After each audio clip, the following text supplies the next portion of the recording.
ಗುಬ್ಬಿ ಪ್ರಥಮ ದರ್ಜೆ ಕಾಲೇಜಿನಲ್ಲಿ ಜಾನಪದ ಉತ್ಸವ.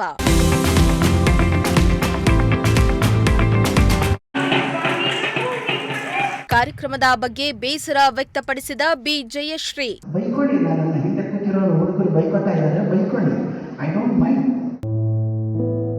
ಎಸ್, ನಾಟಕ ರತ್ನ ಗುಬ್ಬಿ ವೀರಣ್ಣ ಅವರ ತವರೂರು ತುಮಕೂರು ಜಿಲ್ಲೆ ಗುಬ್ಬಿ ಪಟ್ಟಣದ ಪ್ರಥಮ ದರ್ಜೆ ಕಾಲೇಜಿನಲ್ಲಿ ಜಾನಪದ ಉತ್ಸವ ಕಾರ್ಯಕ್ರಮವನ್ನ ಹಮ್ಮಿಕೊಳ್ಳಲಾಗಿತ್ತು. ಕಾರ್ಯಕ್ರಮದ ಅಂಗವಾಗಿ ಕಾಲೇಜು ಕಂಪ್ಲೀಟ್ ಹಳ್ಳಿಯ ಥೀಮ್ನಲ್ಲಿ ಮಿಂಚುತ್ತಾ ಇತ್ತು. ವಿದ್ಯಾರ್ಥಿಗಳು, ಶಿಕ್ಷಕರೆಲ್ಲರೂ ಸಾಂಪ್ರದಾಯಿಕ ಉಡುಗೆಗಳನ್ನು ತೊಟ್ಟು ಬಂದಿದ್ರು.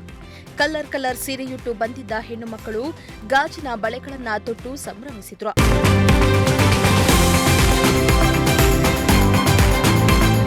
ಆದರೆ ಕಾರ್ಯಕ್ರಮದ ಮುಖ್ಯ ಅತಿಥಿಯಾಗಿ ಆಗಮಿಸಿದ ಹಿರಿಯ ರಂಗಭೂಮಿ ಕಲಾವಿದೆ ಹಾಗೂ ಗಾಯಕಿ ಬಿ ಜಯಶ್ರೀ ಕಾರ್ಯಕ್ರಮದ ಬಗ್ಗೆ ವೇದಿಕೆಯಲ್ಲಿಯೇ ಬೇಸರವನ್ನ ವ್ಯಕ್ತಪಡಿಸಿದ್ರು. ಜಾನಪದ ಉತ್ಸವ ಎಂಬ ಅಭೂತಪೂರ್ವ ಕಾರ್ಯಕ್ರಮ ಮಾಡಿ ಕೇವಲ ಚಲನಚಿತ್ರ ಗೀತೆಗಳ ಜೊತೆಗೆ ವಾದ್ಯಗೋಷ್ಠಿ ಮಾಡಿ ತಾವೆಲ್ಲರೂ ಕುಣಿದು ಕುಪ್ಪಳಿಸುವ ಕೆಲಸ ಮಾಡುವುದು ಸರಿಯಲ್ಲ. ಜಾನಪದ ಉತ್ಸವದಲ್ಲಿ ಜಾನಪದ ಹಾಡುಗಳು ಇಲ್ಲದೆ ಕೇವಲ ಚಲನಚಿತ್ರ ಗೀತೆಗಳಿಗೆ ಮಾರು ಹೋದ್ರೆ ಈ ಕಾರ್ಯಕ್ರಮ ಹೇಗೆ ಯಶಸ್ವಿಯಾಗತ್ತೆ? ಮೊಬೈಲ್ನಲ್ಲಿ ನಿರತರಾಗಿರುವ ವಿದ್ಯಾರ್ಥಿಗಳಲ್ಲಿ ಶಿಸ್ತು ಮತ್ತು ಸಂಸ್ಕಾರ ಕಾಣದಿರುವುದು ಬೇಸರ ಮೂಡಿಸಿದೆ ಎಂದಿದ್ದಾರೆ. ಅಷ್ಟು ಸಂತೋಷದ ಮನಸ್ಸು ತುಂಬಿದ ನೀವು ಇದನ್ನು ನೋಡಿ ನನಗೆ ಬಹಳ ಖುಷಿ. ಆದರೆ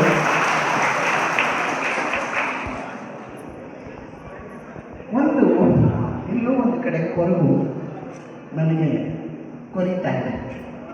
ಜನಪದ ಉತ್ಸವ ಅಂತ ಅಂದರೆ ಕಣನ ಮಾಡಿದ್ದೀರಿ, ಗುಡ್ಲು ಹಾಕಿದ್ದೀರಿ, ಎಲ್ಲರ ಮನೆಯಿಂದಲೂ ಸೇರು, ಪಾರು, ಚಟಾಕು, ಒನಕೆ ಎಲ್ಲನೂ ತಂದಿದ್ದೀರಿ. ನೃತ್ಯ ಯಾಕೆ ಸಿನಿಮಾ ಹಾಡು? ಜನಪದ ಹಾಡು ಸಿಗಲಿಲ್ಲವೇ? ನಿಮಗೆ ಜನಪದ ಹಾಡುಗಳೇ ಸಿಗಲಿಲ್ಲ? ಸ್ವಲ್ಪ ಯೋಚನೆ ಮಾಡಿ. ಇಷ್ಟೆಲ್ಲ ಮಾಡಿ ನೀವು ಜನಪದದ ಬಗ್ಗೆ ಯಾವ ಥರದ ಉತ್ಸವ ಮಾಡ್ತಾ ಇದ್ದೀರಾ? ಇನ್ವಿಟೇಷನ್ನಲ್ಲಿ ಜನಪದ ಗೊಂಬೆಗಳನ್ನು ಹಾಕಿಬಿಟ್ರೆ ಆಯ್ತಾ? ಜನಪದ ಉತ್ಸವ ಮಾಡ್ತಾ ಇರೋದೇ ನೀವು ಅಂದರೆ ಕಾಲೇಜಿನಲ್ಲಿ ಮಾಡಿಸ್ತಾ ಇರೋದು ಪರಂಪರೆ, ಸಂಸ್ಕೃತಿ ನಮ್ಮ ಯಂಗ್ಸ್ಟರ್ಸ್ಗೆ, ಯುವಕರಿಗೆ, ಯುವತಿಯರಿಗೆ ಗೊತ್ತಾಗಲಿ ಅಂತ. ನೀವು ಅದನ್ನೇ ನೆಗ್ಲೆಕ್ಟ್ ಮಾಡಿಬಿಟ್ರೆ ಹೇಗೆ? ಹಾಡು, ಕಲೆ, ಸೋಪಾನೆ ಪದಗಳ ಮೂಲಕ ಜಾನಪದ ಸೊಗಡನ್ನ ಬಿಂಬಿಸುವ ಕಾರ್ಯಕ್ರಮ ಇದಾಗದಿರುವುದು ಬೇಸರವನ್ನ ಮೂಡಿಸಿದ. ಯಾರು ಏನೇ ಬೈದುಕೊಂಡ್ರೂ ನನಗೆ ಬೇಸರವಿಲ್ಲ. ಸೊಗಡಿನ ಕಂಪನ್ನ ಪಸರಿಸುವ ಕೆಲಸವನ್ನ ಮಾಡುತ್ತಿರುವ ಬಗ್ಗೆ ಎಚ್ಚೆತ್ತು ಮುನ್ನಡೆಯಬೇಕಾಗಿದೆ ಎಂದಿದ್ದಾರೆ. ನಾಟಕ, ರಂಗಭೂಮಿ ಸೇರಿದಂತೆ ಜಾನಪದ ಸೊಗಡನ್ನ ಉಳಿಸುವ ನಿಟ್ಟಿನಲ್ಲಿ ಸಂಸ್ಕೃತಿ ಮತ್ತು ಪರಂಪರೆಯನ್ನ ಉಳಿಸುವ ಕೆಲಸ ಮಾಡಬೇಕಾಗಿದೆ. ಆಗ ಮಾತ್ರ ನಮ್ಮ ಕಲೆ, ಸಂಸ್ಕೃತಿ ಉಳಿಯಲು ಸಾಧ್ಯವಾಗುತ್ತೆ ಎಂದಿದ್ದಾರೆ. ಖುಷಿಯಾಗಿ ಡ್ರೆಸ್ ಹಾಕೋದು ಒಂದೇ ಅಲ್ಲ, ಬರೀ ಹೆಣ್ಣುಗಳು ಮಾತ್ರನೇ ಡ್ರೆಸ್ ಹಾಕೋದಲ್ಲ, ಗಂಡು ಹುಡುಗರು ಮಾಡ್ಕೋಬೇಕು. ನಾನು ಪ್ರಿನ್ಸಿಪಲ್ ಅವ್ರ ಹತ್ರ ಕೇಳಬೇಕು ಅಂತಿದ್ದೆ. ಅವ್ರಿಗೂ ಒಂದು ಪಂಚೆ ಜಿಬ್ಬ ಕೊಟ್ಟಿದ್ದೆ, ಚೆನ್ನಾಗಿರೋದಲ್ಲ ಸರ್, ಪ್ಯಾಂಟ್ ಶರ್ಟ್ ಹಾಕೊಂಡು ಜೀನ್ಸ್ ಹಾಕೊಂಡು ಓಡಾಡೋದು. ಬೈಕೊಳ್ಳಿ, ನನ್ನ ಹಿಂದೆ ಕೂತಿರೋರು ಹುಡುಗರು ಬೈಕೋತಾ ಇದ್ದಾರೆ, ಬೈಕೊಳ್ಳಿ, ಐ ಡೋಂಟ್ ಮೈಂಡ್. ನೀವು ಬೈಕೊಂಡು ನನಗದು ಆಶೀರ್ವಾದವೇ.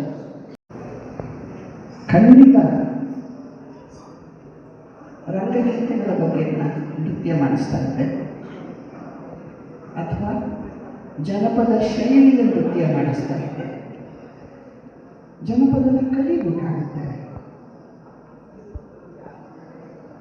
ಸಿನಿಮಾ ಹಾಡನ್ನ, ಸಿನಿಮಾದ ಡ್ಯಾನ್ಸ್ಗಳನ್ನ ನೀವು ಮಾಡಿಕೊಂಡು ಜನಪದ ಗೀತೆ ಅಂದರೆ ನೀವೇನು ಕಲಿತೀರಿ? ವಿದ್ಯೆ ಯಾವತ್ತು ಇಲ್ಲಿಂದ ಕಾಲೇಜಿನಿಂದ ಹೋದ ಮೇಲೇ ಗೊತ್ತಾಗುತ್ತೆ ನಾವೇನು ಕಲ್ತಿದ್ದೀವಿ ಅಂತ.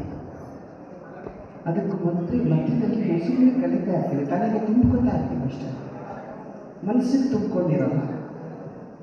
ಆದರೆ ಇಂಥ ವಿಷಯಗಳು, ಇಂಥ ಒಂದು ಉತ್ಸವಗಳು ಮನಸ್ಸು ತುಂಬುವಂಥದ್ದು. ಏಕೆಂತಂದರೆ ನಿಮ್ಮ ವಿದ್ಯೆಯಿಂದ ಹೊರಗೆ ಬರ್ತೀರಿ, ನೀವು ಹೊರಗಡೆ ಪ್ರಪಂಚನ ನೋಡ್ತೀರ, ಹೊರಗಡೆ ಏನೋ ಒಂದು ಒಳಗೆ ತಗೋತೀರ.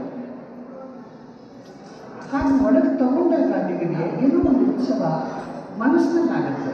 ಮನಸ್ಸಿನಲ್ಲಿ ನೀವು ಉತ್ಸವ ಪಡದೇ ಇದ್ದರೆ, ಉತ್ಸುಕತೆ ಇಲ್ಲದೆ ಇದ್ದರೆ, ಸಂತೋಷ ಇಲ್ಲದೆ ಇದ್ದರೆ ಉತ್ಸವ ಹೇಗಾಗುತ್ತೆ? ಅಳ್ತಾ ಉತ್ಸವ ಮಾಡೋಕ್ಕಾಗುತ್ತಾ?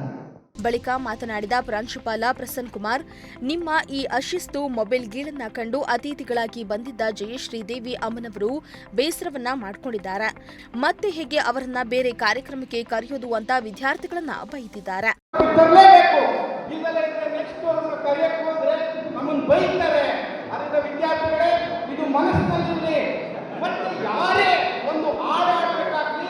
ಸ್ವಾಗತ ಇರಬೇಕಾಗಲಿ, ನಮ್ಮ ಅಮ್ಮರಿಗೆ ಒಂದು ಚಪ್ಪಾಳೆ ಕೊಟ್ಟಲ್ವಲ್ಲ ನಮ್ಮ ವಿದ್ಯಾರ್ಥಿಗಳು, ನಮ್ಮ